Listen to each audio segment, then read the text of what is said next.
সবাই করেন তো ইনশাআল্লাহ। বিশ্বাস না করুন না কেউ আছেন না নাই আল্লাহ কবুল করুন আমিন বলি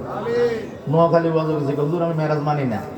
তো বললাম বাবারে আমি মানে না আমার মেরাজ তো বহুত আগে হয়ে গেছে আমি মানলে কি আর না মানলে কি ঠিক না আসলে আমার নবী নামাজ কয় বাজের আগে না পরে নামাজটা কি মেরাজের আগে না পরে দিছি 30 টাকা দিছি।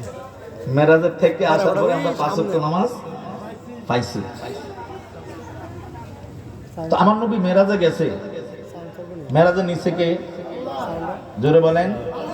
কিভাবে নিচে এটা জানে কে আল্লাহ ভালো জানে নবীজি মেরাজ থেকে এসে আলোচনা করতেছেন ওয়াজ করতে বুঝাইতেছেন আবু জাহেল উতবা সাহেবা আবু সুফিয়ান হিন্দা মিন্দা যারা আছে নবীর দুশমন তারা যাওয়ার সময় কথাটা শুনছে কথা কি বুঝেন আমার নবী বলল আমি আল্লাহর বাড়িতে গেছি যে নিয়ামতটা দেখেছি সেজদায় পরে কাঁদছি অনেক সময় বলি না